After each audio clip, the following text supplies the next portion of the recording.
আসসালামু আলাইকুম সবাইকে। চলে আসলাম নতুন একটি ব্লগ নিয়ে। আজকে আমরা গিয়েছিলাম পাবনার স্বপ্নদ্বীপ রিসোর্টে।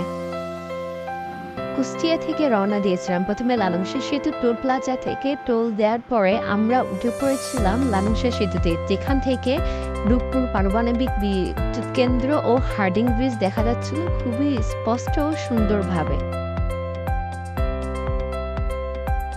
প্রকল্পটির কাজ অতি দ্রুত অগ্রসর হচ্ছে। আশা করা যায় সুদূর ভবিষ্যতে বাংলাদেশ একটি নতুন রূপ পাবে। ব্রিজ থেকে নামার পর দুপাশের গাছগাছালিতে ঘেরা রাস্তাটা দেখতে অনেক সুন্দর। পাকশি স্টেশন হতে ছেড়ে আসা হার্ডিং ব্রিজের ওপর দিয়ে ট্রেন দেখতে পেয়েছিলাম। এরপরে আমরা স্বপ্নদ্বীপ রিসোর্টে প্রবেশ করেছিলাম। ব্যস্ততার কারণে প্রথম দিকে ভিডিও ক্লিপগুলো নেওয়া হয় নাই।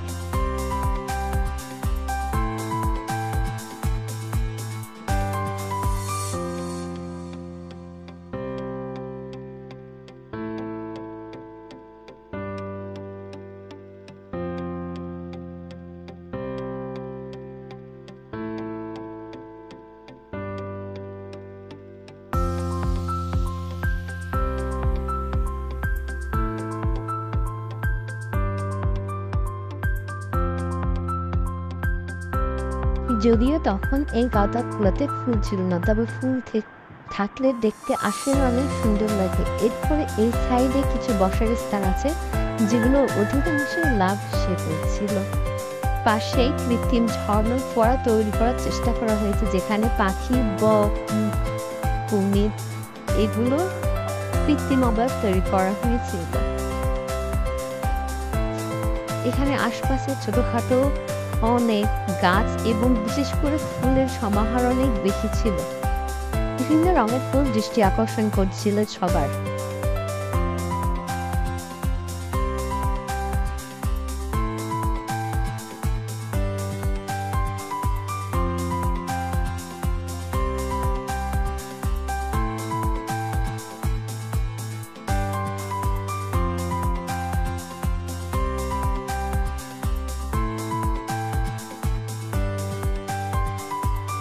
পাশে সুইমিং পুলের ব্যবস্থা ছিল, যেখানে টাকা প্রদানের মাধ্যমে সময় কাটানো যাবে। আশপাশে গাছগাছালি, বিভিন্ন কৃত্রিম অবয়ব, মূর্তি, ছবি, এগুলোর সাথে অনেকেই ছবি তুলছিল।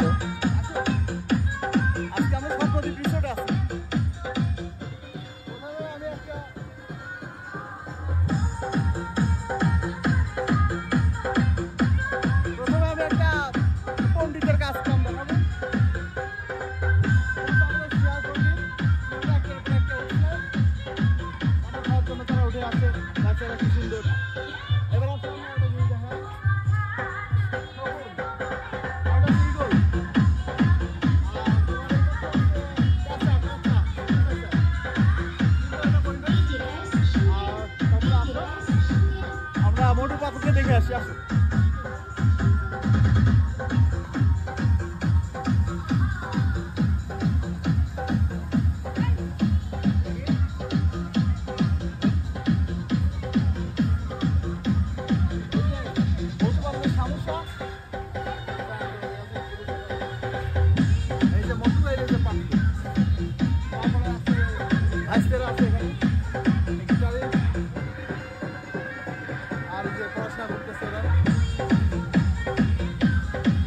অসাধারণ একটা পরিবেশ, ছোট্ট পরিসরে একটা সুন্দরভাবে চেষ্টা করেছে তারা, একটা গোছালো একটা পরিবেশ, আসলে অসাধারণ। ভালো লাগছে সব মিলায়। কিন্তু অতিরিক্ত কিছু গান চালাচ্ছে, যে গানগুলো আসলে যায় না এই পরিবেশের সাথে, এটাই আর কি। তাছাড়া সব ঠিকঠাক আছে।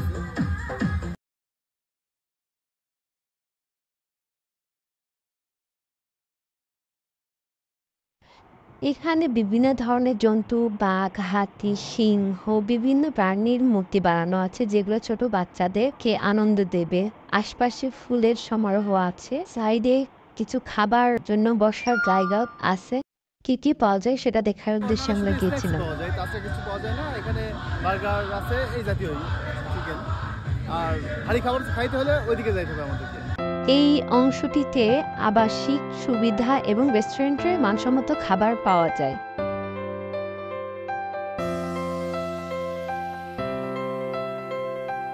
মোটামুটি প্রতিটা অংশ ঘুরে দেখার পরে আমরা কিছুটা বিনোদন নেওয়ার চেষ্টা করেছিলাম।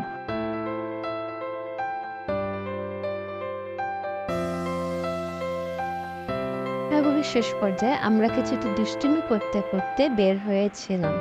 এই রাস্তাটা ছিল সরু চিপা এবং দুপাশে এমন গাছের সমারোহ, কি জানি হয়তো বা নারকেল অথবা সুপারি গাছ। দিনটি মজায় কেটেছিল স্বপ্নদ্বীপ রিসোর্টে। স্বপ্নদ্বীপ রিসোর্ট থেকে বের হয়ে আমরা কুষ্টের উদ্দেশ্যে রওনা দিয়েছিলাম। প্রতিমধ্যে হাতের ডান পাশে রাশিয়ান সিটির কিছু অংশ চোখে পড়ে, যার ছোট ছোট ভিডিও ক্লিপ আমি নেওয়ার চেষ্টা করেছিলাম আপনাদের দেখানোর সুবিধার্থে। আমরা রূপপুর পারমাণবিক বিদ্যুৎ কেন্দ্রের সামনে দিয়ে যাচ্ছিলাম। সেই সময় তাদের ওয়ার্কিং আওয়ার শেষ হয় আমরা দেশি বিদেশি অনেক শ্রমিককে দেখতে পেয়েছিলাম।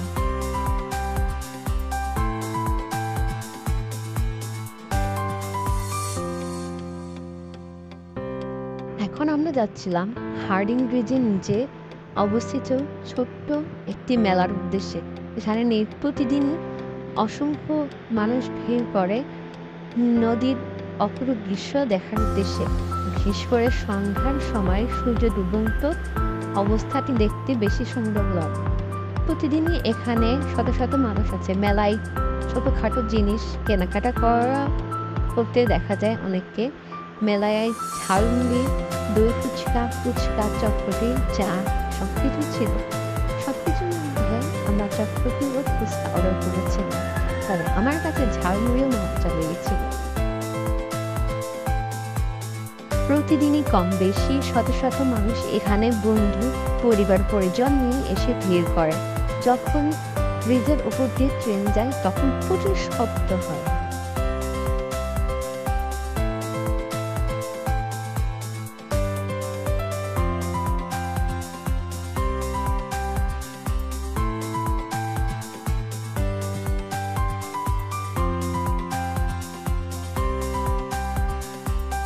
ব্রিজের নিচে গাড়ি পার্কিং এর সুব্যবস্থা আছে। এবার ঘরে ফেরার পালা। মেলা বাহনীতে বিকালের সময়টা পাবনাতে বেশ ভালো কেটেছিল। বিশেষ করে রিসোর্ট, নদীর তীর সবকিছুই আনন্দ দিয়েছিল। না যে কেউ চাইলে পরিবার পরিজন সাথে নিয়ে রিসোর্টটিতে ঘুরে আসতে পারেন। আর যদি রিসোর্টে যান অবশ্যই নদীর তীর থেকে ঘুরে আসবেন। গ্রাম বাংলার প্রকৃতির সাথে নিজে পরিচিত থাকুন এবং পরিবার ও বন্ধু বান্ধবকে পরিচিত অনুপ্রাণিত করুন।